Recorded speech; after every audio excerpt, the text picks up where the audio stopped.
Hello there, and you're very welcome to another episode of the Arkham Avengers FFPL podcast. You join me, the host, along with Eamon, Hector, and Captain Fantastical Mick, where we take a look to see how the managers in this league are getting on for the season. However, we'll also be talking about much more. So kick back, stay tuned, and enjoy. A very warm welcome to this week's episode, where the panel will be taking a look at Gameweek 1 to see how the managers in our league started off the new season. With me today, of course, are the panel, Eamon, Captain Fantastical Mick, and Hector. Hector, I'll go to you first, and a warm welcome back. How are you? I thank you, and a big hello to all our listeners. It's good to be back here. I thought I would be later getting back, and instead I am here now for the start of the season, start of this show. Happy times, as they would say. Yes, indeed. I was telling the lads here and our listeners about your saga with the visa, but everything came good in the end. You found your birth certificate in amongst the chickens. Yes, the chickens, yes, yeah. Not only do you get the eggs, but you get my birth certificate there. It surprised me how Mama had moved out the houses. She was doing some painting, and yeah, she moved out boxes, and my papers were in there, and they were sent down the country to my relatives. But, you know, very funny. Mama do things like that. She's very funny like that. And since you were at home, did you have a nice holiday? Oh, thank you. Very nice holiday. I catch up with all the family, with lots of home food. I feel stuffed at the moment. Don't think I'd be able to eat anything until Christmas. All was good. However, it's good to be back here, and I'm looking forward to our football and to be here with the Eamon and the Mick. But it's great to hear your enthusiasm, Hector. And as I said, welcome back, Eamon and Mick. Lovely to have you both here today. I hope everything is going well with both of you. Well, thank you very much. It's always good to be here, and it's been busy with the football. And Messi scored again on Saturday as Inter Miami beat Charlotte 4-0. It's a great result that day. I think Messi's really shown them how to do it now, 3 years there. And I suppose what we'll be doing here today is we'll be looking to see if there's any Messi-like managers amongst our group. Eamon? Well, I'm keeping well.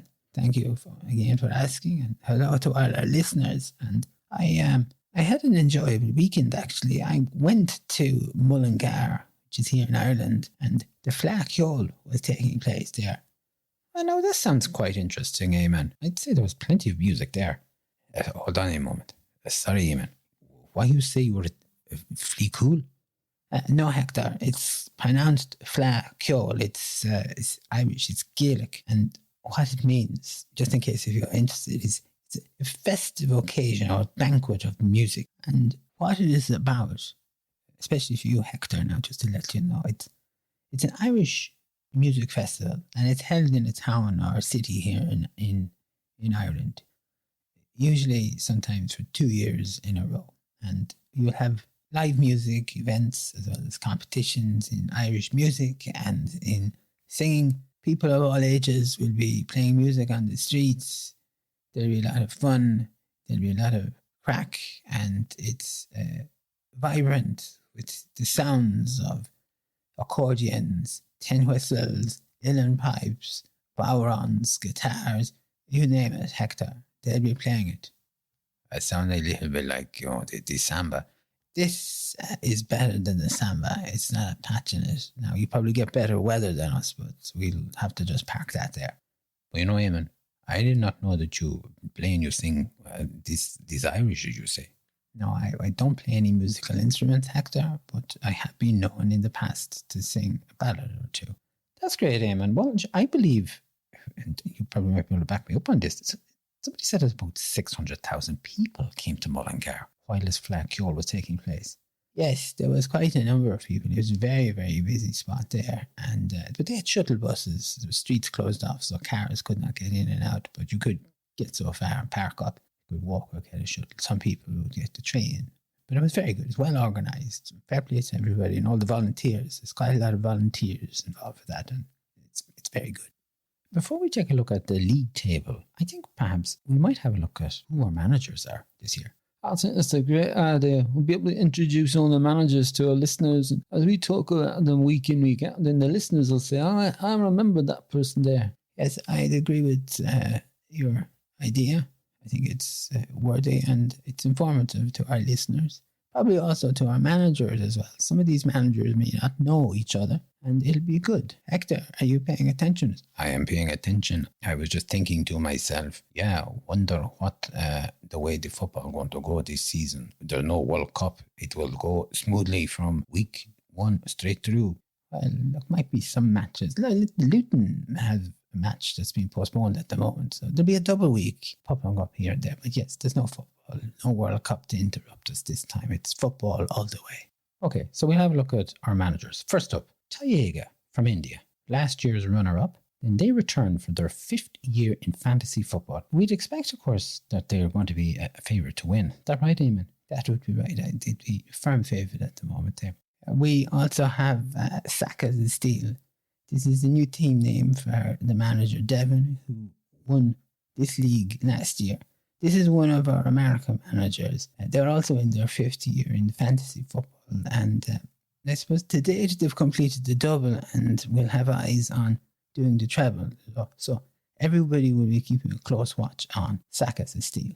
The next manager we have is the Bamford Rejects. This is the revamped name for the manager who previously looked after Cleash Bait last year. This manager is in their 4th year of the fantasy football, and last year they finished in 12th spot. This could be the year when they settle themselves and maybe apply the experience in looking after their team, but they're going to need to have a strong start and going to have to keep the eyes on the ball. Our next manager is Silverstroke, and they're looked after by one of our female managers. This manager is returning for the 2nd year. Let's remember, they did arrive late into the league last season and showed some great promise before running out of ideas, and they ended up in 13th place. I think that if they show half the ambition and the promise displayed last year and bring this into this year, this manager who could go far. Now, we also have Toe Buggers, and this team is managed by Jerry, who last year was managing the good, the bad, and the goalie. Now, he's bringing an old team name out of the cupboard here. He finished in 5th position last year, and now that he's brought Toe Buggers back, it's showing all the signs of being in a position to get on with the business, have no slip-ups, and I think this manager is probably going to be looking at getting back to winning ways here. This is their 14th year, by the way, in fantasy football, so they have lots of experience. This is one to keep an eye out for. Well, the next manager I'd like to bring up is Raglan Road, who's returning for the 3rd season. They finished a respectable 7th position last year, and they'll be pushing for a top 5 finish. I feel that this manager has been quietly gaining knowledge and experience in their previous years of the fantasy football, and they'll be ones to keep their head down, try to stay below the radar, and then make a move when they see fit.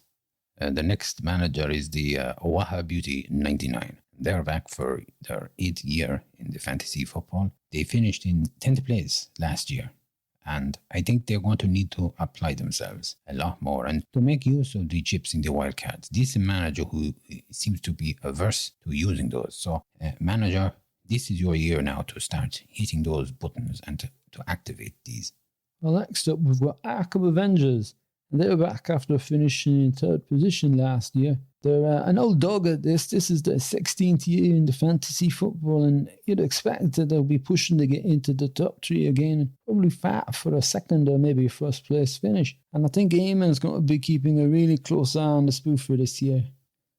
Yes, you were right about that, Mick. I certainly will be keeping an eye on the spoofer. He surprised me last season. I'm going to be watching out for any surprise from this bucko this year. And L Town has joined Arkham Avengers Fantasy Football Premier League for the first time, and they're one of our brand new managers. This is the 5th year in fantasy football for our Bosnia-Herzegovina manager. They bring experience and certainly will be a challenger who's going to push some of our other managers this year. We have AFC Dunali, and this is the new name for the team who were managed by Ryan last year. He was managing the Maximum Effort. He finished in 9th place. And that probably as good as it gets for the manager. This manager has been 6th year in the fantasy football, and hopefully maybe this new name might give them some new ideas, a new approach. But the question is, will they be able to finish in the top 10 again? And time will tell. I'm not sure about this one. I don't think anybody will be sure about this one, to be honest with you, Hector, now. Our next manager here is Lafayette Lions, and they're returning again. They finished 4th last year, being pipped by Arkham Avengers in the last game week. This is their 3rd year in fantasy football. This is a manager who quietly gets on about their business, and I expect him to be pipping other managers on this table this year. We finally got there. A new name, a new team for the manager who's looking after best season ever last year, and they finished in 6th position. They didn't get the results expected last year, but they have proven pedigree. I think it's fair to say that they're going to need to show plenty of positivity and seek a return to winning ways this year. This is their 13th year in fantasy football, but will it be lucky for them? The next team is the Mexican Amigos, and this is one of our 2 new managers from Mexico. You are very welcome. This is their first season to the fantasy football. This will be one of the unknown managers. We know nothing about them, and we'll have to see if they bring in mucho puntos and surprise us with their ambition. Good luck to you.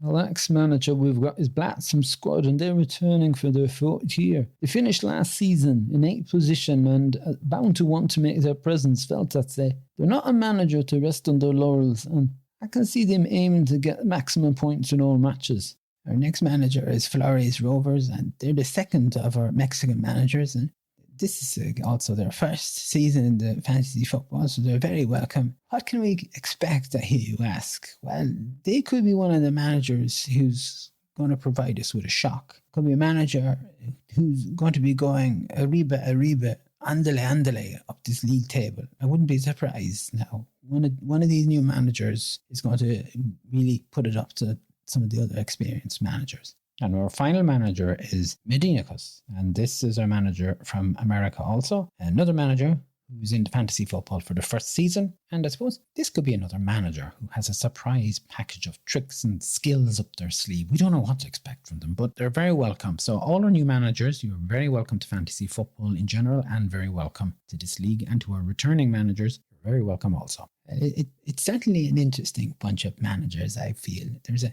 mix of experience with the novices there as well, and I think it's going to be a tougher league this season. It's just last year we saw glimpses of managers who you didn't expect them to be where they were on the table. I think complacency set in, and I think that some of those managers and possibly some of our newer managers are going to just up the ante ever so slightly, and it's going to be more competitive. I feel that about it. Hector, you wanted to add something there?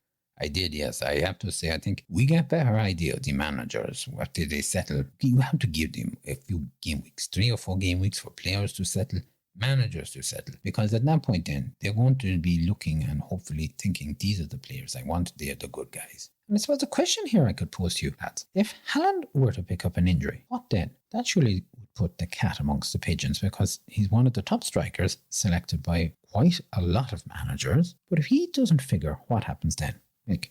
Well, if Haaland picks up an injury, I think managers are going to be scrambling around for a replacement. They're going to be having a look and just checking out what they can get. Like Watkins could be there, but there's a couple of strikers that you'd expect to be hitting the net, but they're not doing it at the moment. And Darwin Núñez is not showing me what he can do. I think he's a little bit off there at the moment. Ivan Toney, of course, is still on a ban. He won't come back.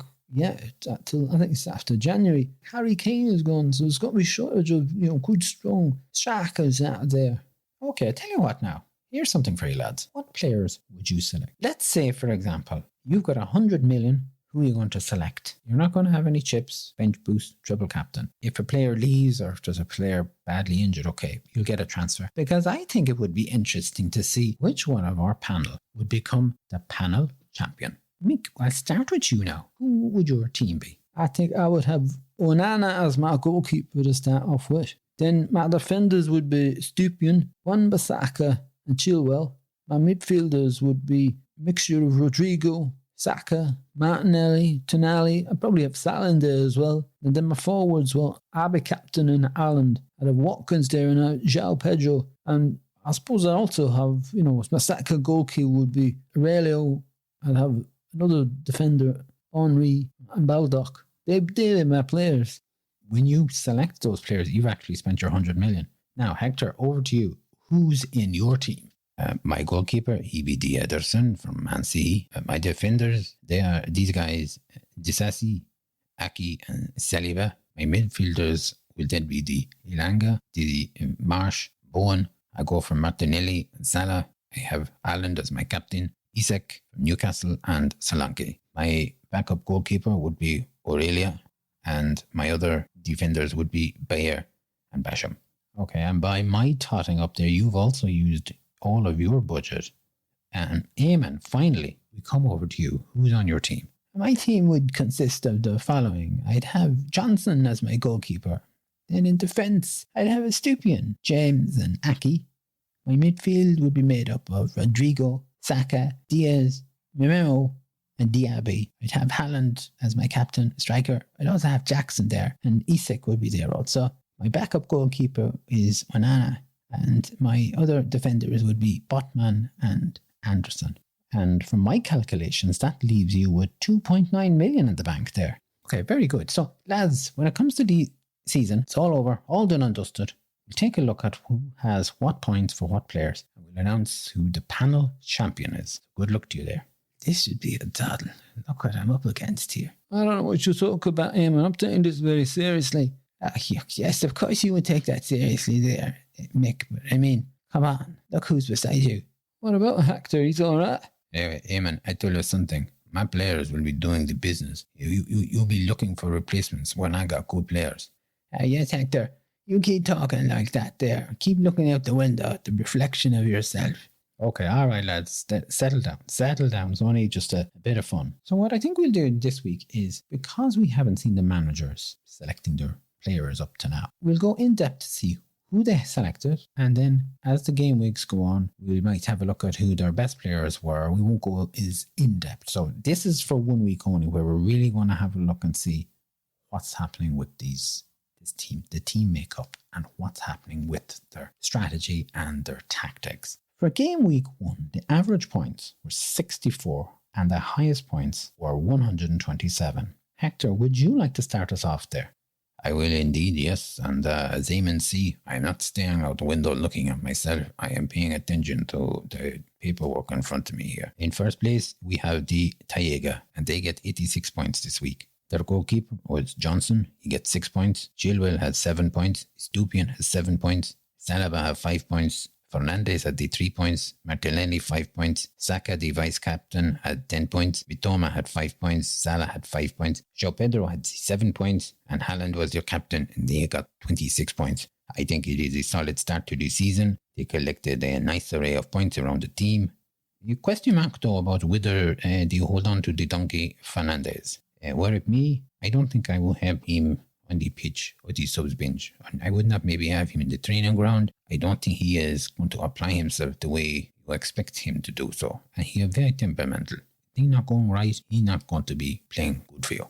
Mick, will you continue on there? In second place is Silver Stroke, and they got 83 points. The goalkeeper was Onana, got 9 points. Gabriel got 1 point. Estupiñán got 7 points. Shaw got 5 points. The Memo got 7 points. Salah was the vice captain, he got 5 points. McAllister 1 point. Saka 10 points. Watkins got 5 points. João Pedro got 7 points. And Allen was the captain, he got 26 points. It's another manager who's up to a good start. They put a really strong team together here. Although I have a little question about the 2 Liverpool midfielders, because they may not bring in the best returns there.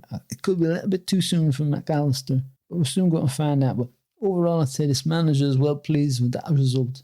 Now, Eamon. In third place is Toe Buggers, and they got 82 points. Their goalkeeper was Onana, who got 9 points. Gabriel had 1 point. Akanji had 6 points. Estupiñán had 7. Saka was the vice captain for 10 points. Martinelli picked up 5 points, and Rashford had 3 points. Bruno Fernandes, the donkey, got 3 points. Watkins got 5 points. João Pedro got 7 points, and they also had Haaland as the captain and got 26 points there. The team isn't too unlike Silver Strokes. Okay, there's a few players different there. It's a solid result. Plenty of points around here. It's a very good start for the season here.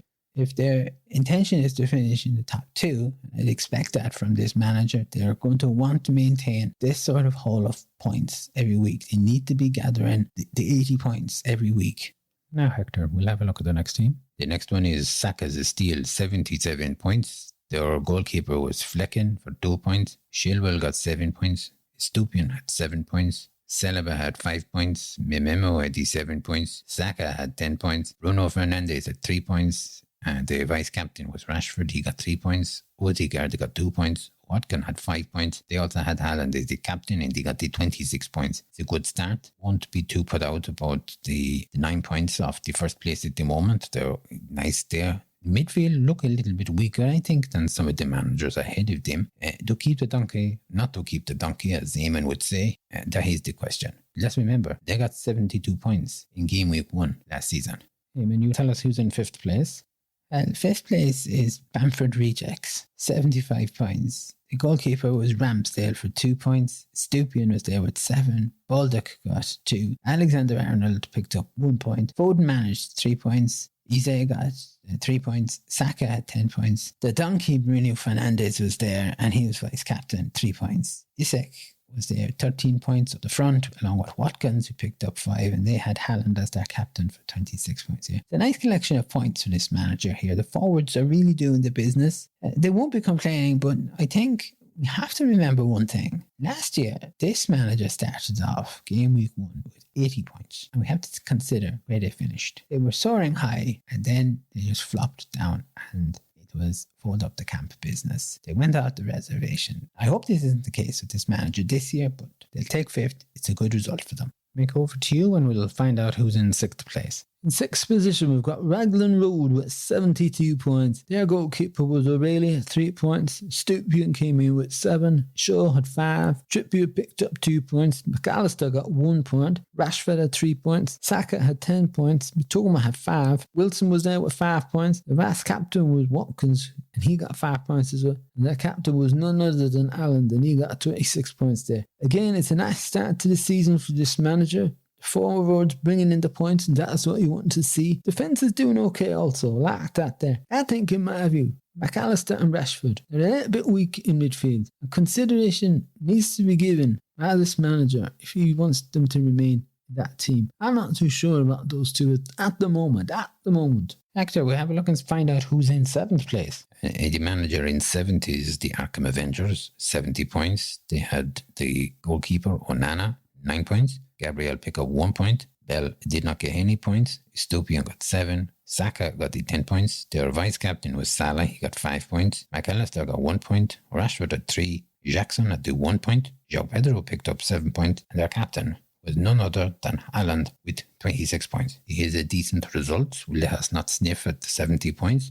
Won't be too impressed though. Stones got injured. And he was injured before the season kicked off. But there was no news of this in the build-up to the Man City match when they were playing Burnley. Gabriel was another disappointment, and there's a lot of rumours going around that the Saudis are looking to buy him. I think there are a few players not really doing it, and although it's not a bad result, there is plenty of room for improvement here with this manager. Now, Mick, who's in 8th place? What a beauty, 99 is in 8th place, and they got 68 points. The goalkeeper was Onana. He's also the vice captain there. So he got 9 points. Alexander-Arnold picked up 1 point. Gavardiol picked up 1 point. Botman got 5 points. Timber didn't get any points. Salah had 5 points. McAllister 1 point. Saka picked up 10 points. Then up front they got Ferguson, he got 5 points. Watkins got 5 points. And they also had Allen as the captain there, 26 points. And last season they got 74 points, so they're a little bit behind Dortmund season here. There's a lot of questions here for this manager to answer this season, I think. My view, the defence looks a little shaky, but they've got a good goalkeeper and good forward line. But the question is that going to be enough to keep them in 8th place and get them higher? Name on over to you then. In 9th place, who are we looking at? We're looking at Anil Town, and they got 65 points. Their goalkeeper was Turner, who picked up 2 points. Gabriel picked up 1 point. Trippier had 2 points. Stupien had 7 points. Shaw had 5 points. The vice-captain was none other than Rashford, who picked up a whopping 3 points. Odegaard got 2 points. Maddison had 9 points. And in their forward lines, they had Jackson, who got 1 point. João Pedro had 7 points. And Haaland was the captain with 26 points here. The 65 points is just above the average. And the midfield looks like they need a little bit of a boost there. They had Diaby on the bench. He was sitting there with 7 points. They're out of the traps. And look at the case of push on now here and see what way you can improve. But definitely, I think the Rashford, the Odegaard, really a bit of a letdown there on that side. Hector, we move to 10th position. and see what manager we have there. In the 10th place, we have finally got there. 64 points. They had the goalkeeper Onana, 9 points. Alexander Arnold had 1 point. Young had 2 points. Gabriel had 1 point. Stupian had the 7 points. They had the Mitoma who picked up 5 points. Bruno Fernandes was the captain. He got 6 points. Ije was there with 3 points. Saka picked up 10 points. João Pedro had the 7. And they had the Haaland as their vice captain who had the 13 points. First thing I have to say is I'm not sure what this manager is thinking when they decided to go for Fernandes over Haaland. To me, that is a no-brainer. I don't know what they were doing or what they were thinking. They also put the young on the pitch in the defence, which I think is questionable because they had Luis Diaz. And to me, Luis Diaz is better than Young. And Diaz got the 8 points. They also had Wessa on the bench with 9 points. So come across to me here. This manager isn't sure who his team is.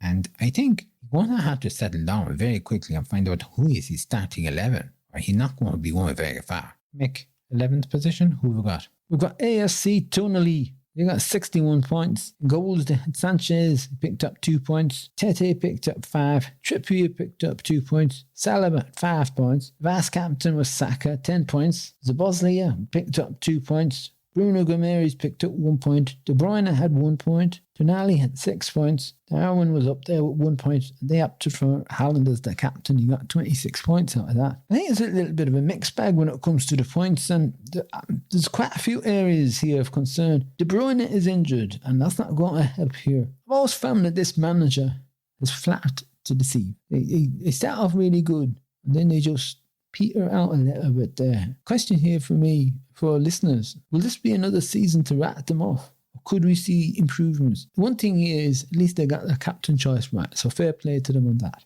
Now, Eamon, who's in 12th place this week? We have Mexican Amigos, 56 points. Their goalkeeper was Edison, who picked up 6 points, and he was also the vice captain. Bueno picked up 1 point. Robinson was there with 2 points. And Lewis was there with 6 points. And Matt Hosk, who? I think this guy is, I don't know who he is. He's brand new here. He's Ahmed Hodges. He picked up 1 point. I don't think that's how you pronounce his name. Well, listen, the next time you can talk about him here. Can I get back to this?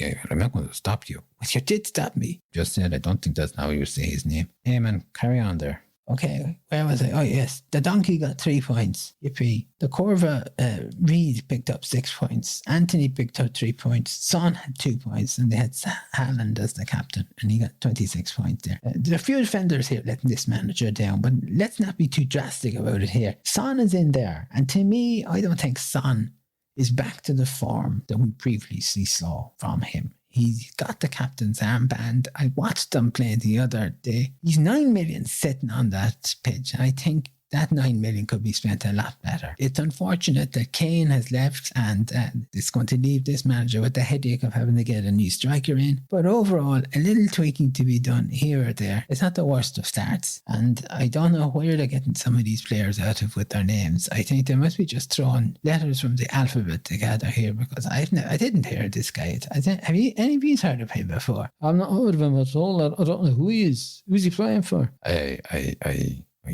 I don't know. I'm not too sure who he played for. Is he even in the Premier League? He has to be in the Premier League if he's on the team. Gosh sakes, lads. Anyway, Hector, back to you. Who's in 13th place here? We have Lafayette Lions, 54 points. And they had goalkeeper Ederson, who was vice captain, 6 points. Bell got no point. Stupian had 7 points. Salaba had 5. Rashford 3. Son 2. McAllister 1. Rice pick up at 2 points. Jackson have 1 point. Darwin 1 point. They have Haaland as the captain, 26 points. I'm surprised at this manager. They have some surprising players on their team. I'm not sure about the Maguire. He was there and he's sitting on the bench because he's not in any team at the moment. He is with Man United, but he no play. The midfield to me look uninspiring. I don't feel, how you say, positive about it. Rice is new to Arsenal and McAllister is new to Liverpool. Son is not showing the form he had, and Rashford, why he can deliver, he can also be very average. I think it's a midfield that is without and does not have the stable experience that you might need. They also had the Mitoma on the bench with 5 points. To me, this is average. And in this table, average will not cut it. Now, Eamon, who's in 14th place? We've none other than Blightsome Squad in 14th place, and they managed to pick up 51 points. Their goalkeeper was Ramsdale, who picked up 2 points. Trippier also picked up 2 points. Gabriel got 1 point. Stupian managed to get 7 points. Salah was the vice captain, who got 5 points. They decided to go for Rashford as their captain and got a whopping 6 points. Saka was there in midfield, and he got 10 points, and Botoma got 5 points. Darwin was up front, he got 1 point. João Pedro got 7, and Watkins got 5 points here. Let's look at the positive here. Blightsome got 51 points at the start of this season, and that's better than the 45 points that they got when they started the 2022-23 season. Stones' injury put a spanner in the works. I think a lot of managers got caught with Stones because just came out of no place. And it's funny that they didn't go for Haaland. I think that's an omission on their behalf there. They went for Rashford as their captain. He is known to do the business, but he takes him a while to get warmed up. And I think game week 1, you needed to go for somebody who's going to hit the pitch running here. The midfield, other than Rashford, did make a return, and although the defence and the goalkeepers kind of let them down a little bit there. It's only game week 1. I would be saying to this manager not to panic. Now, Hector, who's in 15th place? Flores Rovers is in 15th, and they pick up the 44 points. They had goalkeeper Allison as vice captain. He picked up 6 points. Alexander Arnold 1 point. Manquello had no point. Anderson had 9 points. Aldekiel had 1 point. Saka had 10 points. Perron had no point. Rashford had 3 points. Okachku had 1 point. Sorry, who's that? Eamon, I'm not going to get caught for that. I didn't catch it. Who was he? Cuckoo, is it? No, it's not that. It's Okachku. He got the 1 point. Is this another name made up? Eamon, can we just move on here, please? We're nearly finished. They had Haaland as in the forwards. He got 13 points, and they decided to go with Kane as their captain. But of course, Kane had been transferred out, and he went to Bayern Munich. When I look at this team, this manager had managed to spend 99.5 million. When I look at the team, I wonder, what did they spend the money on? Kane is gone. Marquinhos is got on loan. Hojlund has a back injury. Manquello is injured. Perron from Man City. He previously only played 1 game. He played for 18 minutes. I admire the bold stance that this manager is taking in selecting players like these, but they're going to have to take a look around at other teams, what other players managers are picking for. And I hate to say this, but it could be a case of playing the wild card here a lot sooner than expected to try and salvage the season here. But I would say this to this manager: do not lose a heart. Just take a look around at who you could spend the money on. And also think about the captain choice as well. Be smart with that. Finally, Mick, our last manager, who's in 16th position. Well, we've got Medinacus at 16th place. They picked up 26 points. Their goalkeeper was Raya. He didn't get any points. Trippier picked up 2. Gabriel picked up 1. Wash picked up 1. Anderson had 1 point. Douglas Luiz had 1 point. Odegaard at 2 points. Rashford at 3 points. Salah was the captain, so he got 10 points there. Watkins got 5 points, and they also had Kane. And he was the vice captain, but of course he didn't play. They spent 100 million. And they didn't get any payback this game week. They're going to have to deal with the Kane issue, that's for sure.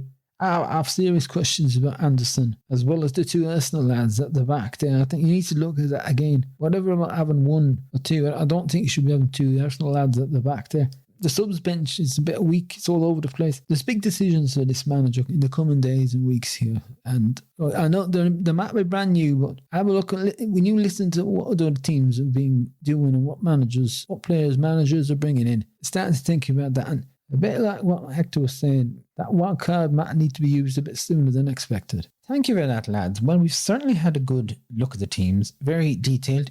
We won't be going into that amount of detail going forward. I just thought we'd introduce game week 1. What sort of players or managers, or experienced ones, and those who are not so experienced went for there. And I think it's going to be interesting to see what their approach is for game week 2. Can I ask this, and I'll put this question to each of you there. I know we're only in game week 1, start of the season here. Are there any favourites that you can identify out of the managers there? And you're thinking, yeah, I think this manager might be onto something here. Hey man, I'll start with you first on this. I think that Taiga is going to prove very hard to knock off first place. They've started off really well. They had a good season last year. They were pipped. I think they will have learned a lot from that. But the likes of Tauboggers and Sakas of Steel will be pushing Taiga, and I think that's where the competition is going to be coming out of. Now, the dark horse for me here is Silver Stroke. When they joined last season, we did see a glimpse of how they managed and what they could do before they faded out. I think that if they apply themselves this year, they're going to be a threat to the other managers here. Okay, that's quite interesting. Hector, I'll put the same question to you. I go with the total buggers. Last year, they did not make the impact that they should have done. They have a good-looking team. Saying that, Saka is still looking to win again for 3 years. And I expect that they're going to be waiting to spring a twap. For me, I think Arkham Avengers is going to be a surprise. They finished 3rd place last season. Eamon, you did say their season was finished at one point, and they bounced back from that very strongly. And perhaps maybe if there had been a few more game weeks, they could have been pushing for 2nd place. I don't believe I'm hearing this from him. Oh, look, he's got to say what he thinks, isn't he, Eamon? Finally, Mick, same question to yourself. Well, for me, it's going to be Tiger. I think they're not going to slip up. There might be 1 or 2 game weeks when they may not get the points that we expect, but it's what other managers can do then. Can they take advantage of that? And I'm not sure they can, because these managers are going to have to work twice as hard to catch this guy now. And the other manager of interest to me is Toe Buggers. And don't laugh with this, okay? I think Blightsome squad is going to finish in the top 5. And they're going to surprise us all. Okay, any particular reason why you say that, Mick? I think that Blightsome last year just hit a spell of bad luck. It just couldn't, for whatever reason, get going. They were doing everything. There was managers around them not doing anything and getting more points. It wasn't who they wanted to try, and I think they wanted to maybe do less trying and more focused on quality prime transfers is what I think they won't be doing. I suppose we'll have to find out at the end of the season if any of you have managed to hit the bullseye with a winning manager there as such. We're moving along nicely. We're coming towards the end of the show. Hector, you're back. What about the Hector's Hello? Is that back this season? Yes, I have the hellos. Great stuff. Well, sure. You might as well take it away. Thank you. That's an awful big piece of paper you've got there, Hector. Tell me that's just notes and not all your hellos. Amen. Do I ask what you have wrote down here? No, please, you're interrupting me. I want to go and do the Hector's hellos, and then we are fine. I start again now. Hello and welcome to Hector's Hellos. Today on the show, I give a big shout out to our listeners who are in USA, over in Nixon, Missouri, Ohio, in Florida, Delaware, New York. We have listeners in San Francisco, Los Angeles, and listeners down in Mexico, Chile, in Brazil. Hi, Mom. Julia, I'm back on the air. Nice to have seen you all. Our listeners in Argentina, South Africa, Iran, France. We have listeners in Portugal, Frankfurt on Main, over in Germany, Poland, Indonesia. We have listeners in India, Vietnam, Japan, Australia, Red Hill in Surrey, London, Manchester, a place called Forest Hill in, I think it's called the Lewisham. We have our listeners in Liverpool. Anytime now, Hector. Where was I? Our listeners in Belfast, Cavan, Monaghan, Fermanagh, Donegal. We have listeners in Mayo, Galway, Dublin, Waterford, Morton County, the West Meath, Longford, Cork. That is everything. It's been a while since I had a Hector's Hellos, and I have a lot of them all building up there. I have many places to talk about. I have to say, I was sitting here listening to you rhyming out all those places. For a moment, I thought I was on some sort of a quiz show and it was a geography section here. Name as many places as you can. No, Mick, they come in, I read them out. Well, thank you very much for that, Hector. It's great to have Hector's Hello back. And no doubt Eamon Tackles will be coming back shortly. I certainly will, and I looking across the table here, I can tackle something straight away. But I'll hold my powder dry on that there. Well, lads, thanks for joining me on this week's show. We look forward to hearing what you have to say in our next episode, when we'll be taking a look at Game Week 2 and finding out what our managers have been doing and how they're getting on. And many thanks to all our listeners who subscribe to us and who follow us. Remember, if you'd like to contact us, you can send us an email to Arkham Avengers FFPL@gmail.com. We're also on, I have to call it X, aka Twitter. You'll find us under the handle there at Arkham Avengers. We're also on Facebook as well, and you'll find us there too. So all that remains for me to say is, I hope that you have a good morning, good afternoon, a good evening, a good night. Stay safe and mind yourselves wherever you are in the world. Look forward to joining you next week. We'll be back. Slán.